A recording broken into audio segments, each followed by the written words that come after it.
Today we'll be presenting Improving Middle School Culture in Prince George's County Public Schools. My name is Bock, and I teach 7th grade science at Benjamin Stoddard Middle School. My name is Ellis, and I teach 7th grade science at Middle School. And I'm Eliza, Varner, and I teach 7th grade science at Ellis County. So this evening we're going to give you a brief overview of what we'll be speaking about. The first is we will identify our problem and the various symptoms associated with it.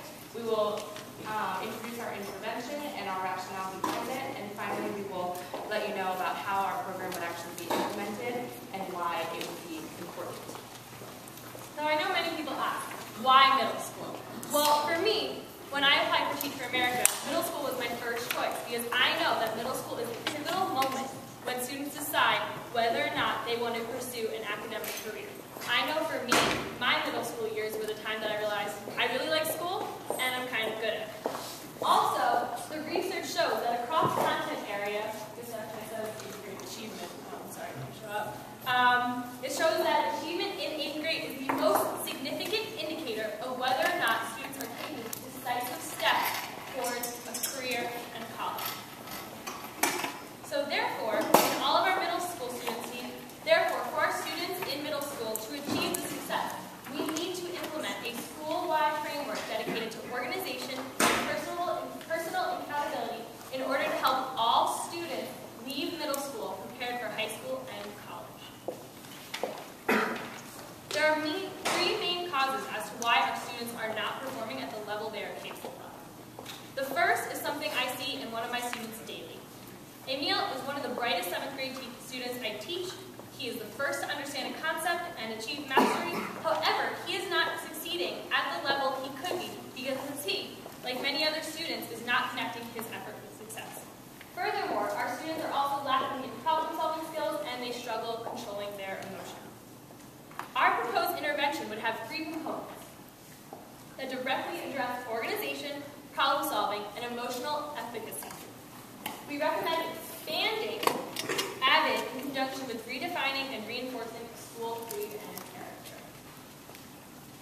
So as Eliza mentioned, our innovation is twofold. The first part is expanding AVID and accessibility to AVID classes in the county, and the second portion is re-articulating school culture in our middle schools to help develop a stronger school culture. So what is AVID? AVID is a curriculum and a readiness system that's designed to help students with logistical components of success, including time management, being organized, working with others, presenting to groups, working in small groups, a lot of the key skills that students need to develop if they're thinking of being successful in high school and then moving ahead to college. AVID has had a track record of national success over the past 20 years. So if we look at 8th graders taking algebra, a high school course, we're talking about already they're taking the steps to be successful in high school and thus in college. AVID has had a huge impact on helping students succeed in that course and take that course. In addition, if we look at students taking AP tests nationwide, and therefore we're looking at students who are preparing for college, AVID has had a huge impact on students in the demographics we teach in our schools in terms of helping them take the test, first of all, and succeed on the test. If we look at college readiness in general, so students who are taking college preparatory courses and students who are taking the SATs, in the demographics we teach in our school, AVID has a key impact on helping students, African American students and Hispanic students, succeed on assessment tests and succeed in the courses they need to get ready for college. Currently in Prince George's County, we have AVID and it's been successful, but it only reaches a small percentage of students. 13 middle schools have AVID programs currently, and they each serve about 30 to 70 students in that middle school. Overall, that means that approximately 3% of our 26,500 middle schoolers are in AVID courses. We believe that all of our students are capable of completing the rigorous curriculum they need to get to high school and then to get to college, and thus we believe they should all have access to the AVID program to help them reach that goal. So AVID says that it's a college readiness system designed to increase school-wide learning and performance. But according to AVID itself, it's designed for students who are in the middle band, essentially. Students who are not in the honors course, students who could be in the honors course and could be taking college preparatory courses, but currently aren't. So it's looking at pulling up students a little bit out of the middle. They say that AVID is not for students who don't do their homework, it's not for students who are failing, and it's not for students who are quote-unquote unmotivated. But what we see in our classes all the time is that we have students who are failing, and we have students who are not doing their homework, who we know are capable of doing incredibly well in college preparatory courses in high school and doing fantastically in college, and there's something going on that's holding them back from reaching this point. And we believe that AVID would help all of our students reach that level, and we know they all deserve to take those classes. The second portion is facilitating a stronger school culture in our middle schools. So what do we mean by school culture? We're talking specifically about clearly articulating principles for school, giving positive examples every day, consistently reinforcing that school culture in every classroom, in the cafeteria, in hallway transitions. And the key here is that students need to understand the mission of the school and why it matters to them in their life. We've seen numerous case study examples nationwide of schools that have very strongly articulated principles that are reinforced daily in their classrooms and the hallways, and how those principles can have a huge impact on assessment tests. There's also been a large body of research demonstrating the importance of school culture in every aspect of a school, from student-to-student relationships, student-to-teacher communication, test scores, academic performance, and the underlying impact that school culture can have on a school overall. So overall, we're advocating expanding the AVID program to reach a larger number of middle schoolers in the county, to reach all of our middle schoolers in the county, combined with this articulation of school culture, of focusing on what exactly we want our students to know about the mission of the school and what they should see every day in their classrooms and in their hallways to know why they're in school, what they're reaching for, and how everyone at school is ready to get them there. So how would we implement our program? We proposed a 3-day intensive boot camp that would occur during the first week of school. Teachers and administrators would collaboratively plan lessons and workshops that would be held during this boot camp during the in-service days that occur the week prior to instruction. During the boot camp, students would actually be introduced to the culture and expectations for the school and be shown that they would be upheld consistently throughout the year across all classes. Later throughout the year, we would further explain and enrich these lessons and these content areas across all subjects so that students are able to actually really internalize these concepts so they're prepared for the MSA and they're also prepared to return to school the next year, ready to go. These are some examples of sample lessons that would occur during the boot camp. All of these would actually reach the goals of cultivating organizational skills. They would ultimately unify our students in pursuit of excellence, both in academics and also life. So in terms of budgetary concerns, the 3-day boot camp would actually culminate in a binder presentation. AVID places a really strong emphasis on organization, so all students in the school would have a standardized binder. We believe that this cost could actually be offset by a variety of sources. As for teacher training, we believe that the bulk of it for the boot camp could occur during the in-service days, if that is the focus of the school and everyone in the school is invested in achieving this program. Finally, the existing professional development days and planning periods throughout the day could also be allocated for this preparation. So in terms of evaluating our program, we would look at all of the following data to determine if it was reaching our goals of improving school culture for all members. That would be students, teachers, and parents. We would survey parents, survey teachers, survey the students themselves. We would also determine, based on test scores and increased academic performance, if we're reaching the academic goals and achievement at high levels by all of our students. Finally, the ultimate focus would be a development of the whole student, both in character and life skills. We believe that our students are capable of achieving great things and our students deserve success. And we believe that by implementing AVID and a strong school culture, our students will be capable of reaching all their aspirations. Thank you so much for your time.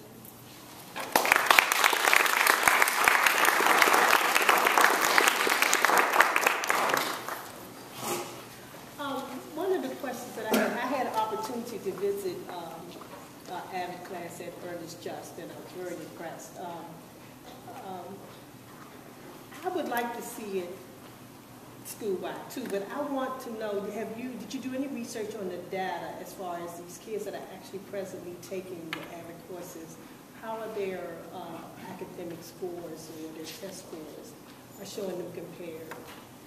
We couldn't find any data that showed specifically students in the county in AVID classes versus students in the county who aren't in AVID classes and the impact that has on their test scores. We found the national data showing the impact it had on students overall, and we found state-by-state breakdowns that showed similarly that students who were in AVID courses were succeeding at higher levels and taking the steps to get to college, and taking the SATs and taking AP courses. But in terms of looking at specifically an AVID class versus students outside an AVID class in the same school, we hadn't found that data. It's a difficult comparison to make because students in honors classes are in a different area than the students who can take AVID. And so that's one of the requirements, that honors students are not eligible to take AVID. And so because of that, the comparison might not show the results that. Also, did you do any research on actually where these students were prior to the AVID class? Like, were they D students, C students? So the current qualifications to be admitted to the AVID program are that I believe you have at least a 2.0 GPA. So they make it very clear that you're not a failing student. So I actually recently received a recommendation form for specific students to recommend certain students for the program, and I was told that on the worksheet with the qualifications I wasn't allowed to recommend a student who is consistently a D or an F student. So it's a student, as Jordan mentioned, who's kind of in the middle, but not quite at the honors level. I definitely have seen, I talked to an AVID coordinator at Samuel Oakland Middle School, and she was talking about students who have had AVID through 6th, 7th, and 8th grade. And she basically emphasized that the students' determination to go to college, students' confidence in themselves and their academics, and the students' organizational skills all have dramatically increased as a result of following AVID through 6th, 7th, and 8th. Could you pull this off without the AVID group? I think one thing we thought about was, what did we want all of our middle schools to look like, and then what would it take to get the middle schools to that point? And we knew that AVID was something in the county that it had success with a lot of the key components, including organization and team building skills. I think if you focused on implementing a lot of the qualities that are stressed by AVID, maybe in conjunction with re-emphasizing the school culture overall, then you could pull the components of AVID in with the rest of the county, with the rest of the curriculum. We really liked what AVID emphasized, but I don't think there's a reason that you couldn't implement those same qualifications in another setting or through another format. So let me describe 3 different structures, and then you respond to them. Some schools have AVID, and AVID is very isolated. It's the AVID teacher and what those kids do in the AVID class. I don't see any bleed at all. Some schools have effectively AVIDized their schools. So you see the techniques used in every classroom. Some schools use an advisory, and they'll readjust their schedule for an advisory and create their own curriculum. Of those 3 models, compare and contrast strengths and weaknesses of the 3 models. The one fear I have, I talked to someone at Ernest Just, and the one fear I had is that she said there were basically 3 different communities at Ernest Just. There was the AVID community, there was the honors committee, and then there was this 3rd community that was not an AVID either. And what we want is we want a unified platform for all of our students. And so we really appreciate the one that had AVID kind of incorporated in. We don't have to necessarily have it with AVID, but we think that AVID provides the organization, the determination, the ability to nurture all diverse learners. And if we could get a program that was similar but not AVID, implemented, that was school-wide, infused into all classes across all grade levels, that would be optimal. How would you change the criteria for selecting students to participate in AVID? If you could change the criteria, how would you? We were planning on having all the students in AVID. We felt that it'd be really beneficial for every student, even the honor students. I mean, these are key skills that everyone needs to develop, even if they're currently succeeding in school. For students in the middle, that's what AVID would sort of target currently. And then for students who are D or F students, we were hoping that these skills, combined with looking at their future, could really help pull them up. We were also hoping that if everyone were on the same AVID program, it would help in every classroom to know exactly what the students were learning in terms of organization and time management. I know my school has one Avid class, and I have a couple Avid students who have their Avid binders and are incredibly organized. I always wish everybody had their Avid binders. So I felt like if we could do it that way and implement it across the school, it would have the impact on the individual students and then also the impact school-wide of everyone being on that same system. I think one of the strengths of Avid is that it has the family and the support of the student, because you have to sign a contract to apply and say that you are going to support it, you have to apply to be in it. I think for that, but however you have to have the teacher recommendation, you have to not be D or F, can't be honors. I think Avid should be for any student who shows the desire to be an Avid and attain those skills. I know I have honor students who would benefit from Avid, and I have students who are failing and could really benefit from Avid, and their parents and their family are willing to support them in Avid, and I think that is a crucial component. We are at time on this one. Unfortunately, I know that there was also a very pressing question from the audience for this one as well. I do want to stress that we want everyone to continue discussing afterwards. We would love to give the extended time for audience questions, but we do have 6 more presentations, and if you guys are fine, you're the ones who's scheduled. You're fine? We're going to have Ed and one question from the audience on this one, and then we'll wrap this one up. I have 2 questions.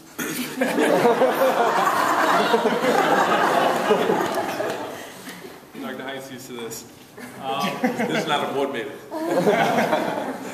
My first question is the criteria. So the students that would probably need this additional support might not have that 2.0. And so when we talk about building an overall middle school culture, the honor students are going to be okay. The students who are in between the failing and honor students have a greater chance at being successful. But the students who are failing, you know, I feel like they might need this extra support. What are your thoughts on that? And secondly, how would this work with students with special needs or ESOL? So those are my 2 questions. So I think in terms of the students who are failing, who currently don't meet the set criteria, that is one of our main points. I think that is not the way it should be, especially because each of us have students who are fully capable in that category and are automatically restricted from this program. So we would like to change the criteria completely, basically. And then, can you repeat your second question? That's a great question that we had not.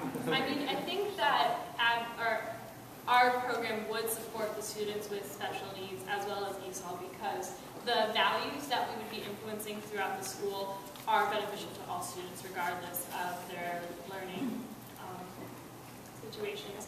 And additionally, I think the Avid binders, the organization on top of the uniform platform of expectations and standards in all classes will actually benefit the students. I know I have a lot of students with like IMPs who require this extra assistance with organization or with group work. And I believe that the fact that we will have this uniform platform emphasizing group work, emphasizing personal development, emphasizing problem-solving skills will benefit them and enable them to succeed even further. And I think particularly for the ESOL students, when I think of my ESOL students, they don't have a great concept because they recently moved here of what the U.S. higher education system looks like. And I think having a course like Avid that can show them this is what you need to do to go to college, this is what college would look like, this is how it would help you, would be really beneficial, particularly in middle school, so that they can say, okay, I may be new to this country, but now I know this is where I'm going, this is where I'm moving toward, and I know how to get help to get me there.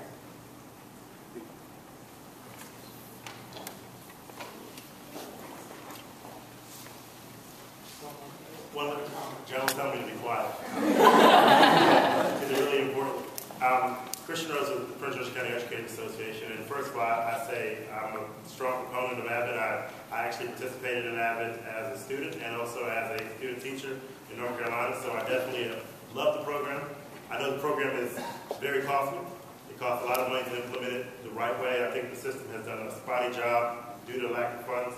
The question that I have for you, or really a comment, is looking at pre-service, because what you said in the presentation was that for the schools that wanted to participate, we would look at to maybe implementing professional development in the pre-service. Well, pre-service as it currently stands, and you know this better than me, is jam-packed already, full of things that some of you all may say is unnecessary. So part of the innovation maybe in looking at how you implement it is, how do we change our pre-service within Prince George's County Public Schools to actually allow teachers and principals and staff to work together on the items or the curriculum or the initiatives in their schools that they may want to improve on. So that's just a piece just to think about, because if we do it currently, the way it currently is, you know, like I know, you get a half a day possibly, and the really good avid teachers, the really good avid programs, they took the teachers out to California and other trainings for entire weeks and came back and brought that information back. So there's something to think about. With that, again, thank